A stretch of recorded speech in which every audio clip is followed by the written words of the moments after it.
Hello guys, அஸ்ஸலாமு அலைக்கும். Welcome to ஷைகுல் பார்வை. இன்றைக்கி நம்ம பண்ண ரெசிபி தான் வந்து ப்ரௌனி. இது வந்து என்னோட மாப்பிள்ளையோட ரெசிபி. வாங்க எப்படி பண்ணுறதுன்னு பார்க்கலாம்.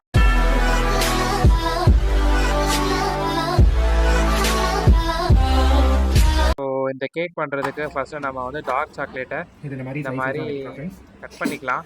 இதை கட் பண்ணிட்டு நெக்ஸ்ட்டு நம்ம வந்து டபுள் பாயிலிங் மெத்தட் வச்சு நம்ம வந்து இதை வந்து மெல்ட் பண்ண போகிறோம். ஸோ இந்த மாதிரி ஒரு பேனும் இந்த மாதிரி ஒரு கிளாஸ் ஜாரும் எடுத்து நம்ம வந்து மோஸ்ட்லி டபுள் பாயிலிங் மெத்தட்லேயே வந்து இதை நம்ம வந்து மெல்ட் பண்ணிடலாம்.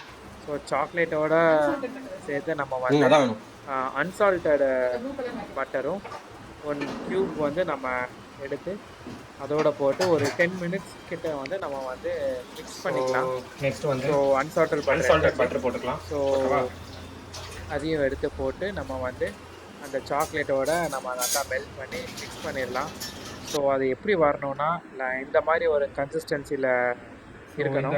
அது வரைக்கும் நீங்கள் நல்லா கொஞ்சம் பேஷன்ஸோடு நீங்கள் வந்து மிக்ஸ் பண்ணிக்கிட்டே இருக்கணும். இது நியர்லி வந்து ஒரு 10 மினிட்ஸாக அது ஆகுது ஆக்சுவலாக அந்த பாயிலிங் மெத்தடில். ஸோ நெக்ஸ்ட்டு நம்ம வந்து சுகர் பவுடர் எடுத்துக்கலாம். சுகர் நல்லா வந்து சுகரை வந்து கிரைண்ட் பண்ணிக்கலாம். இல்லாதவங்க நீங்கள் எப்படி ரெடி பண்ணிக்கோங்க. ஸோ நெக்ஸ்ட்டு வந்து 2 முட்டையை வந்து உடச்சி ஊற்றி அதை நல்லா வந்து மிக்ஸ் பண்ணிடலாம். அதுலேயே வந்து நம்ம சுகர் பவுடர் இருக்கு இல்லையா, சுகர் பவுடர் வந்து கரெக்டாக நம்ம அந்த இனிப்பு வர அளவுக்கு ஒரு 1 ஸ்பூன் ஒரு 2 to 3 ஸ்பூன் மேலேயே நீங்கள் போடுங்க. போட்டு நல்லா பேட்டர் பண்ணிடுங்க. உங்கள்கிட்ட அந்த பேட்டர் மிஷின் இருந்தால் இன்னும் நல்லா இருக்குது. ஆக்சுவலாக ஒரு க்ரீம் மாதிரி வரணும். இதை நான் கையில் பண்ணும்போது எங்களுக்கு வந்து கிட்டத்தட்ட ஒரு 10 மினிட்ஸ் கிட்ட ஆச்சு. அப்படியே கிண்டி ரொம்ப நேரம் மிக்ஸ் பண்ண அப்புறம் தான் வந்து எங்களுக்கு அந்த க்ரீம் ஸ்ட்ரக்சரே வந்துச்சு. உங்களுக்கு அந்த பேட்டர் இருந்துச்சுன்னா நியர்லி 2 மினிட்ஸ்லேருந்து 3 மினிட்ஸ்க்குள்ளே ஈஸியாக ரெடி ஆகிடும். ஸோ நெக்ஸ்ட் ஸ்டெப் வந்து நம்ம என்ன பண்ணலான்னா, ஸோ இது பேட்டர் ரெடி ஆயிடுச்சு. ஸோ நெக்ஸ்ட்டு வந்து நம்ம வந்து மைதா மாவு வந்து ஒரு 3 to 4 ஸ்பூன்ஸ் கிட்ட வந்து நம்ம இதை போட்டுக்கலாம்.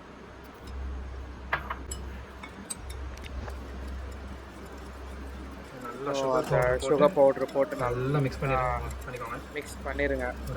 ஏன்னா இதுக்கு வந்து நிறையா சுகர் தேவைப்படும் ஆக்சுவலாக. இதுக்கப்புறம் வந்து நம்ம வந்து முட்டை ஸ்மெல்லு வராமல் இருக்கிறதுக்கு வந்து நம்ம அப்படி வெண்ணிலா எசன்ஸ் இல்லாதவங்க ஏலக்காவை அரைச்சி பவுடரை போடுங்க. அதுவுமே வந்து முட்டை வாசனை வந்து வராமல் இருக்கும்.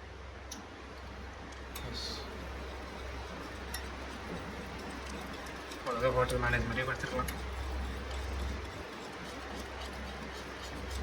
இங்கே வந்து இந்த கேக் பண்ணுறதுக்கு மைதா மாவு வந்து ஒரு அப்ராக்சிமேட்டாக வந்து ஒரு 300 கிராம்ஸ் நீங்கள் எடுத்துக்கோங்க.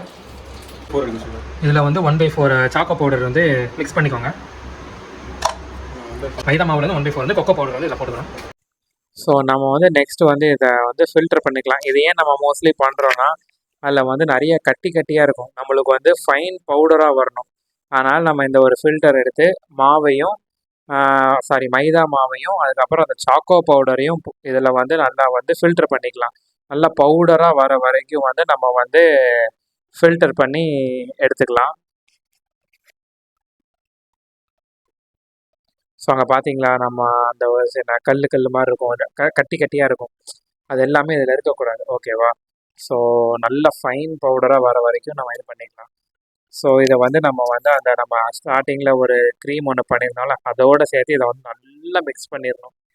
முடிஞ்ச அளவுக்கு நல்லா மிக்ஸ் பண்ணிடணும். அதான் நம்மள்ட்ட அந்த பேட்டர் இருந்துச்சுன்னா இன்னும் சூப்பராக இருந்திருக்கும். நாங்கள் கையாலே பண்ணனால it takes nearly 10 to 15 minutes ஆச்சு.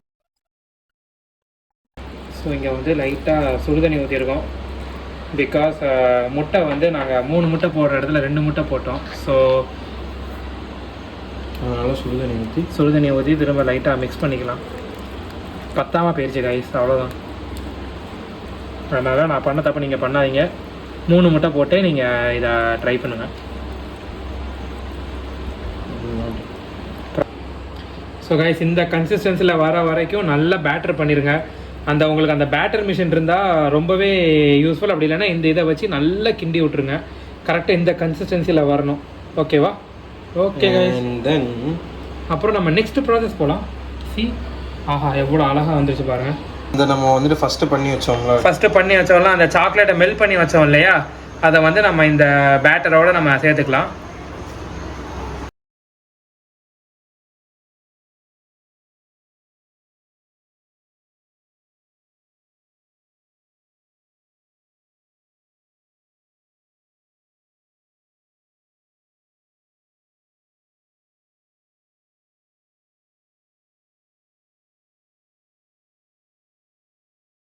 ஸோ இந்த கன்சிஸ்டன்சி வர வரைக்கும் நல்லா மிக்ஸ் பண்ணிடுங்க.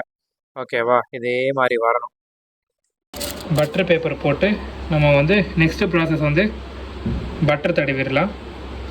ஸோ எல்லா சைடுமே வந்து பட்டரை வந்து தேய்ச்சி விட்ருங்க. ஏன்னா அப்படின்னா தான் உங்களுக்கு வந்து ஒட்டாமல் வரும், அதே மாதிரி ஈஸியாகவும் இருக்கும்.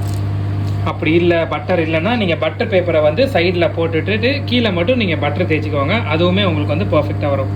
இப்போ நம்ம எல்லா ப்ராசஸுமே முடிஞ்சிருச்சு. நான் இப்போ இங்கே ஓவனில் பண்ணுறதுனால ஓவனை வந்து ஒரு 5 to 6 minutes கிட்ட வந்து நான் வந்து ப்ரீ ஹீட் பண்ணியிருக்கேன். ஸோ நம்ம இதை வந்து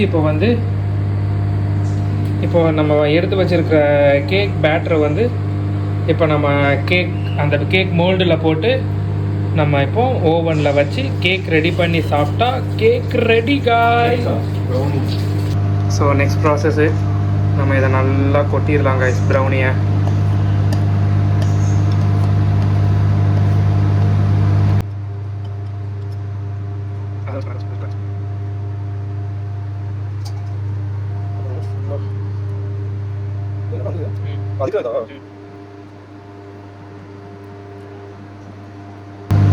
ஸோ நல்லா ஸ்ப்ரெட் பண்ணி விட்ருங்க. ஸோ இங்கே பாருங்கள், எதுவுமே மிச்சம் இல்லாமல் நல்லா எடுத்துருங்க, எதுவுமே இருக்கக்கூடாது கைஸ். பாருங்கள் எவ்வளோ அழகாக செட் ஆகிருக்குன்னு. இப்போ இதை வச்சு நம்ம ஒரு 5 minutes வந்து ஒரு 600 Fahrenheitல வந்து வச்சு நம்ம இப்போ எடுத்துடலாம். ஓகேவா, சப்போஸ் ஓவன் இல்லாதவங்க டபுள் பாயிலிங் மெத்தடில் பண்ணுங்கள். அப்படி இல்லைன்னா வந்து குக்கரில் பண்ணுங்கள். அப்படியும் இல்லைன்னா இட்லி குண்டா கொஞ்சம் பெரிய குண்டாவாக இருந்தால் கீழே தண்ணி ஊற்றிட்டு மேலே இந்த கேக் மோல்டை வச்சிங்கனாலும் அதுவுமே நல்லாயிருக்கும். ஸோ நெக்ஸ்ட் வந்து நம்ம ஆல்மண்ட்ஸை வந்து வெட்டி போட்டுக்கலாம். ஓகே, ட்ரை ஃப்ரூட்ஸ்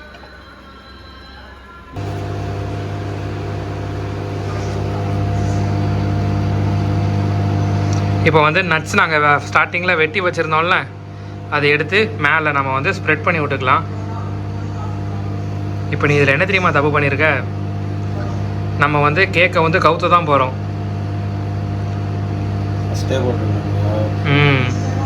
இது எல்லாமே அடியில் இருக்கும்.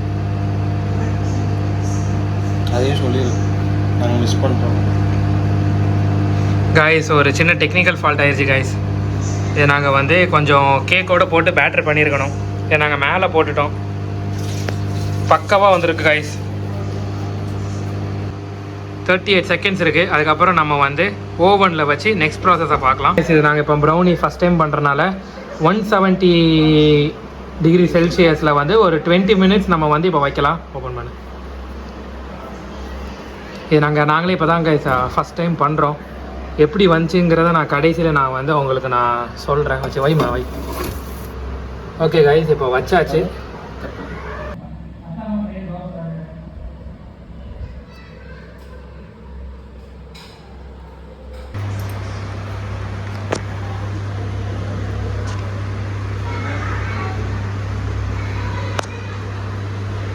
Okay guys, so 20 minutes later நம்ம வந்து செக் பண்ணி பார்க்கலாம் எப்படி வந்திருக்குன்னு. ஓகே கைஸ், ரெடி ஆயிடுச்சு. நான் ஏற்கனவே கேக் எப்படி ரெடி ஆயிடுச்சுன்னு சொல்கிறதுக்கு நான் வந்து இதுக்கு முன்னாடி ஒரு கேக் வீடியோ நான் போட்டிருப்பேன். அதில் பார்த்துக்கோங்க. ப்ரௌனி ரெடி ஆயிடுச்சு கைஸ். மேலே ஒரு பாருங்கள் எவ்வளோ அழகாக வந்திருக்குன்னு பாருங்கள்.